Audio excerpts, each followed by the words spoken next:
David Moyes has been reluctant to rotate at Everton this season.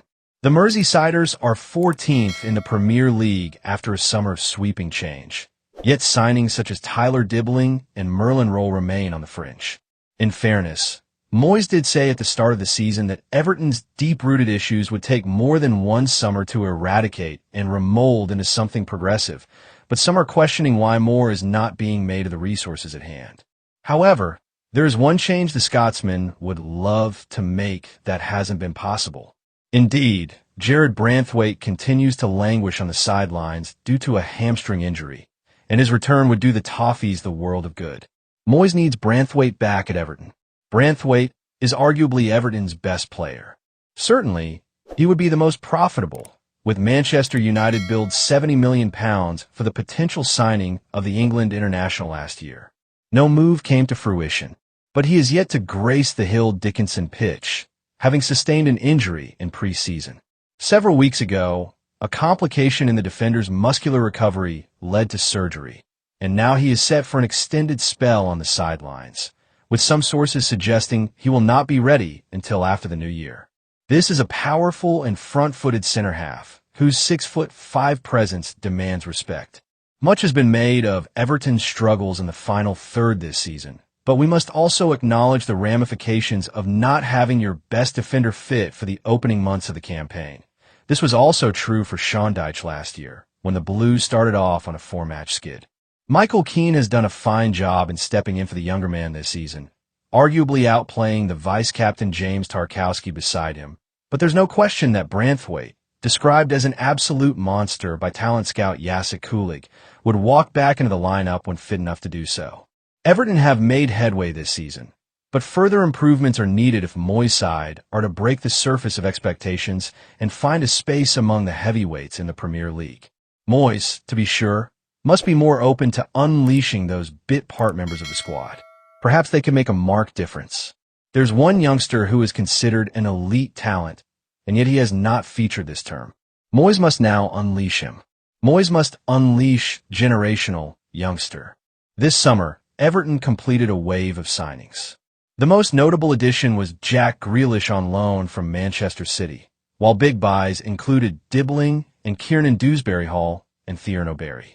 But the arrival of Adam Asnew from Bayern Munich for around £8 million has fallen under the radar. The 19-year-old is an attack-minded left-back, though his versatility permits moonlit roles further up the field and even in an alternative right-back placement. It is his dribbling that stands out most.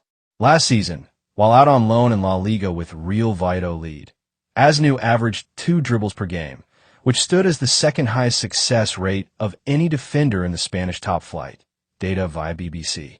The Moroccan has even been described as a generational talent by the aforementioned Kulig, and it's curious to note he is alongside Branthwaite in having yet to make his first team debut from Moyes' side. The difference is that he has not been injured, but rather kept from the action by his manager. 7 times in succession, he has sat on the bench in the Premier League, and 7 times in succession, he has remained unused. There are concerns about the player's physicality, but there is undoubtedly a reluctance on Moyes' part to unleash youngsters. Last month, Dibbling started against Crystal Palace and ended the 63-year-old's 185-match streak of not naming a teenager in the starting lineup. Dibbling was hooked to halftime. It has been said that Everton are open to loaning the teenager out this winter, sending him somewhere for a short stay and with a view toward providing him with a suitable environment for growth. There is reason to this possible route, but whether it is truly the best course of action for an Everton side in need of more dynamism down the flanks is another question. However, Branthwaite before him went out on loan with PSV Eindhoven and returned to the Premier League a better player for it. Perhaps Asnew could emulate his fellow defender in this regard, heading out for the second half of the campaign before returning next summer and shining thereafter.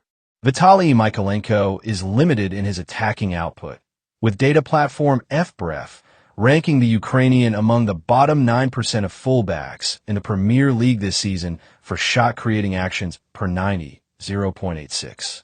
Likewise, Jake O'Brien has been dependable in his makeshift right-back role, but he is naturally a center-back and his game reflects this. The left-footed Branthwaite's return and the robustness he adds could actually be perfect for Asnu, as the Morocco international looks to establish himself on Merseyside. It's a debate with substance on both sides. Asnu could help Everton with his progressiveness this year, and yet a slow, gradual integration might be better for his long-term development. Patience was always going to be required for a young and talented fullback whose experience on the major stage is shallow.